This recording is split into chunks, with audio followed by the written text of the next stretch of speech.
Spring 1972.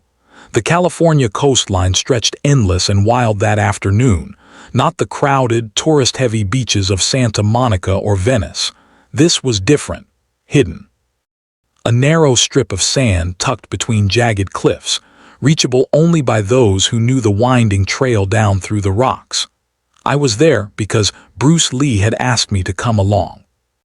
Not Bruce Lee, the movie star. Not the man whose face was already becoming iconic across the world. Just Bruce, the human being who needed silence the way most people need sleep. He stood near the water's edge, barefoot, jeans rolled to his calves, watching the waves fold into themselves with that focused stillness he carried everywhere. His shirt hung loose over his frame. To anyone passing by, he looked small, ordinary, forgettable, but I knew better. "You see how the water moves," he said without looking at me. His voice was calm, thoughtful. "It doesn't fight the rock. It goes around, through, over, always flowing." I nodded, though I didn't fully understand yet. He had been talking about this idea for months, be like water. It wasn't just philosophy to him. It was how he lived, how he fought, how he survived Hollywood, racism, betrayal, and the weight of fame. The beach was nearly empty. A few scattered figures in the distance, seagulls circling overhead. The crash of the surf filled the silence between us. Then we heard them, voices, loud, confident, coming from up the beach. A group of 5 surfers, all in their early 20s, carrying boards under their arms, laughing and shoving each other. They were tall, broad-shouldered, tanned, the kind of men who owned every space they walked into. They radiated that careless arrogance young men sometimes wear like armor. At first, they didn't notice us. They were caught up in their own world, replaying some wave one of them had just ridden, arguing about who wiped out first. But then one of them stopped. His eyes locked onto Bruce. "Holy shit," he said, loud enough for everyone to hear. "Is that Bruce Lee?" The others turned. Their laughter faded into curiosity, then something sharper. "No way," another one said, squinting. "That little dude." Bruce didn't react. He kept his gaze on the horizon, his posture relaxed as if he hadn't heard them at all. But I had. And I felt the shift in the air.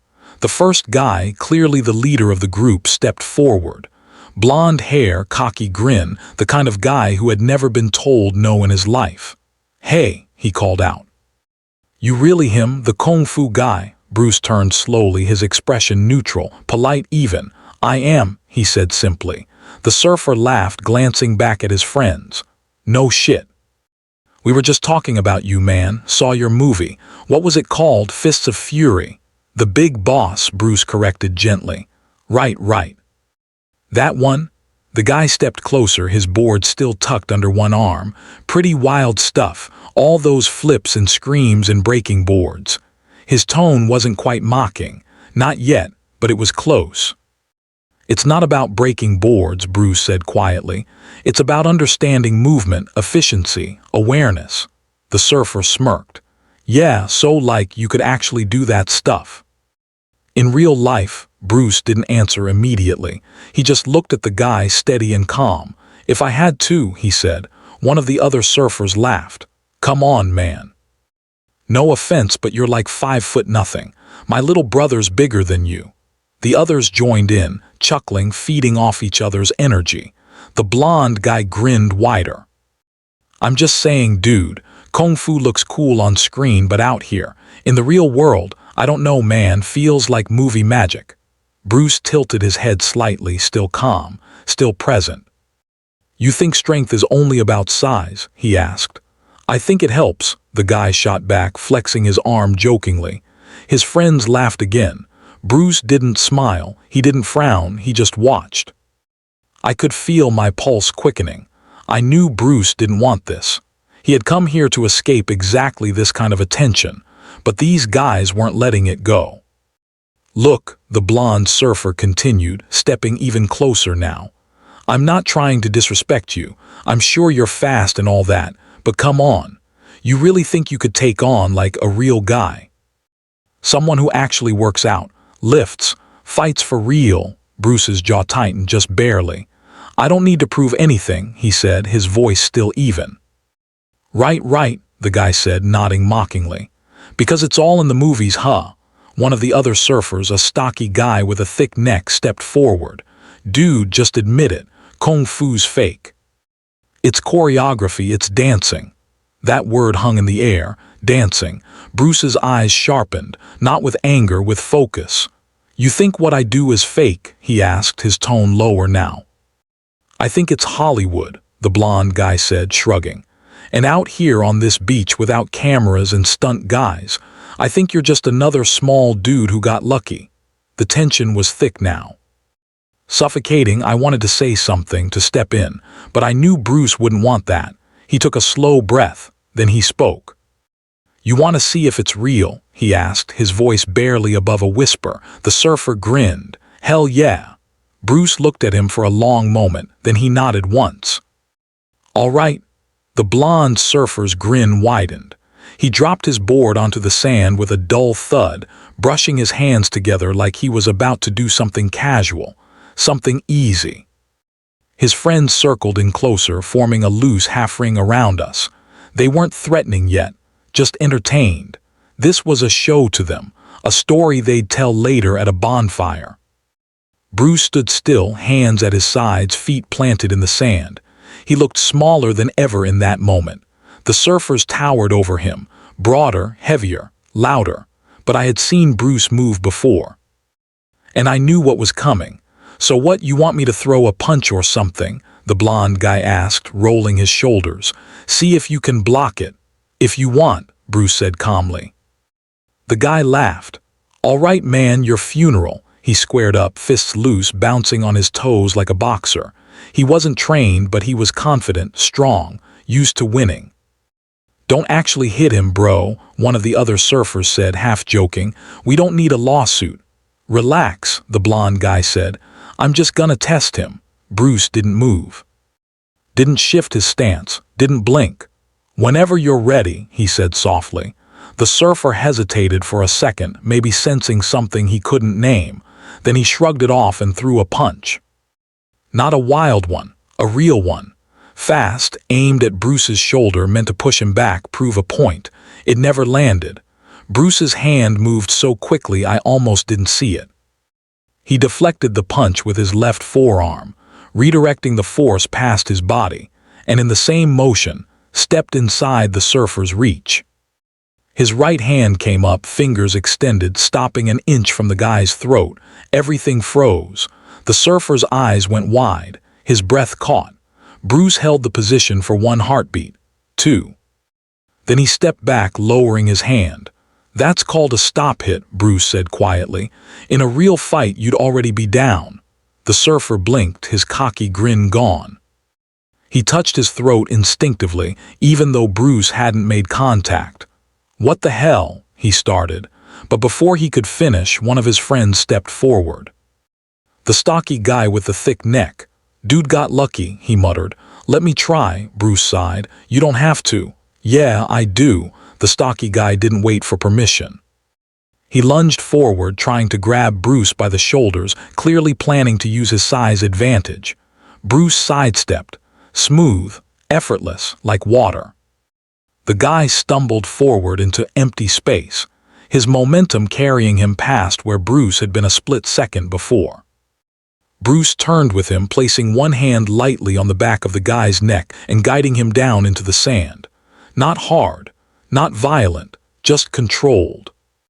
The stocky surfer hit the ground on his knees, confused, breathing hard. You're using force against force, Bruce said, still calm. That's why you fell. You pushed, so I redirected. You did the work for me. The guy scrambled to his feet, red-faced, embarrassed. That's bullshit, he spat. It's physics, Bruce replied. Now the other 3 were watching differently. The amusement was gone. In its place was something else. Uncertainty, maybe a little fear, but pride is a stubborn thing. The blonde surfer stepped forward again, this time with 2 of his friends flanking him. All right, he said, his voice harder now. Maybe you're fast. But let's see you handle more than one guy. Bruce's expression didn't change. "You really want to do this?" he asked. "Yeah," the blonde guy said. "I really do." Bruce looked at me briefly. I saw something in his eyes, not anger, disappointment maybe, sadness that it had come to this. Then he turned back to them. "All right," he said quietly, "come on." They moved together. Not coordinated, not trained, but aggressive, confident in their numbers. What happened next lasted less than 10 seconds. The first guy swung wide. Bruce ducked under it, drove his palm into the man's solar plexus, and moved past him before he even registered the hit. The second guy grabbed for Bruce's arm. Bruce twisted, using the grip as a pivot point, and swept the guy's legs out from under him with a low kick. The third guy tried to tackle him from the side. Bruce dropped his weight, shifted his hips, and the guy flew past him, crashing into the sand. The blonde surfer came in last, faster than the others, throwing a combination of punches. Bruce blocked the first two, parried the third, and with a flick of his wrist, struck the guy's wrist at a pressure point. The surfer's hand went limp. Bruce followed with a light push to the chest. The guy stumbled backward and sat down hard in the sand. Silence. All 5 of them were on the ground or holding their ribs, gasping, staring up at Bruce like they'd just seen a ghost. Bruce stood in the center, breathing steady, not a drop of sweat on his face. He looked down at them not with triumph but with something gentler. "You're strong," he said, "all of you, but strength without control is just chaos." "You surf, right?" The blonde guy nodded, still catching his breath. "Then you know," Bruce continued. "You don't fight the wave, you read it, you flow with it, you use its power." "That's what I just did. I didn't overpower you. I used your own force, your own momentum." He crouched down beside the blonde surfer, meeting his eyes. "Fighting isn't about being the biggest or the toughest," Bruce said softly. "It's about being aware, being present. Knowing when to move and when to be still." The surfer stared at him, wide-eyed, something shifting behind his expression. Bruce stood and offered his hand. After a moment, the guy took it. Bruce pulled him to his feet. One by one, the others got up too, brushing sand off their shorts, silent now, humbled. "I didn't come here to fight you," Bruce said. "I came here to think, to be quiet." "But you pushed and I responded, that's all it was." The blonde surfer nodded slowly. "Man, I'm sorry, we were just messing around." "I know," Bruce said, "but words have weight. And so do actions." He turned and started walking back toward the water. I followed. Behind us, the surfers stood in silence, watching him go. We walked in silence for a while, the sound of the waves filling the space between us. Bruce's face was calm again. The brief intensity of the confrontation already dissolved like foam on the tide. I wanted to say something, to tell him how incredible that was, how precise, how controlled, but I didn't, because I knew Bruce didn't want praise. He didn't want admiration for what he'd just done. He wanted peace. Finally, after a few minutes, he spoke. "You know what the hardest part of that was?" he asked, his voice quiet. I shook my head. "Not hurting them," he said.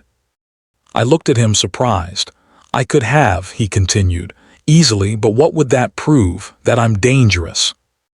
That I can break bones and bruise egos." He stopped walking and turned to face the ocean again, his hands resting loosely at his sides. "Real strength," he said, "is knowing you could destroy someone and choosing not to. It's having the power and keeping it quiet, controlled. Invisible until it's absolutely necessary." I thought about that, about how most people saw strength as loud, as dominance, as conquest, but Bruce saw it differently. He saw strength as restraint, as awareness, as the ability to flow like water, adapting, responding, but never forcing. "Those guys back there," he said, gesturing vaguely toward the beach behind us, "they thought power was in their size, their muscles, their numbers. But they didn't understand the most important thing." "What's that?" I asked. "Power without wisdom is just violence," he said. "And violence without purpose is just destruction." He looked at me then, his eyes serious. "I didn't fight them to win. I fought them to teach, and the lesson wasn't about kung fu. It was about humility, about respect, about understanding that the person in front of you might know something you don't. I nodded slowly, finally beginning to understand.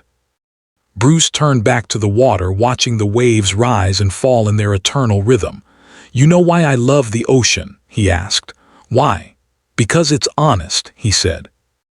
"It doesn't pretend to be anything other than what it is. It's powerful, but it doesn't boast. It's patient, but it doesn't hesitate. It flows where it needs to go, and nothing can stop it. Not rocks. Not walls, not ego." He smiled faintly. "That's what I try to be," he said.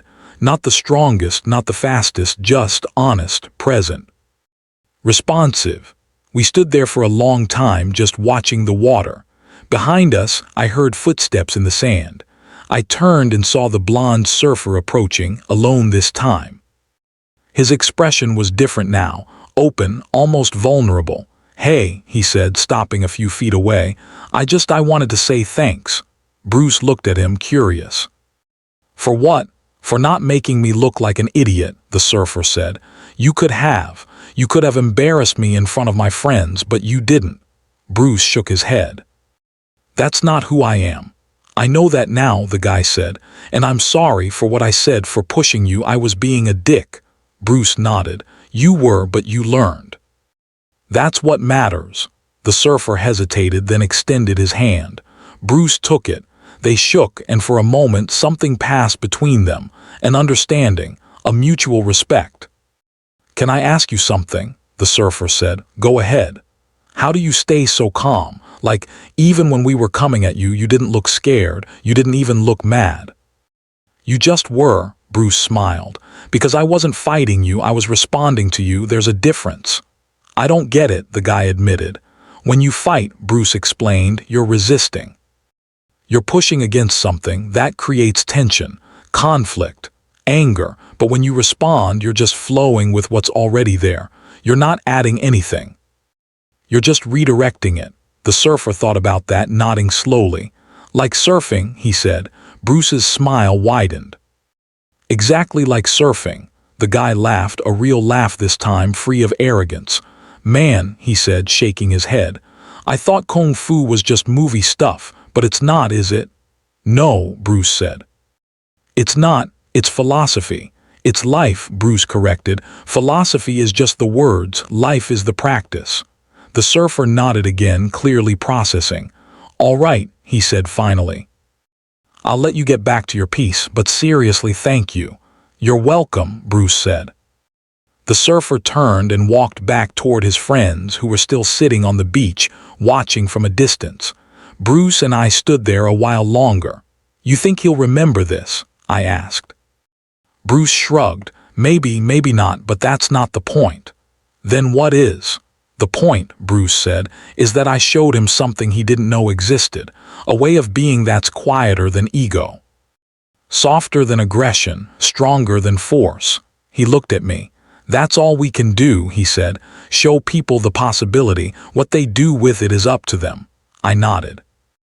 We walked back to the car as the sun began to sink lower in the sky, painting the ocean in shades of gold and amber. Bruce didn't say much on the drive home, but I could tell he was at peace. Not because he'd proven something, but because he'd lived according to his principles, without cameras, without applause, without needing anyone to see. That's who Bruce Lee really was. Not the fighter the world saw on screen, but the man who walked away from fights whenever he could. The man who believed real power was silent.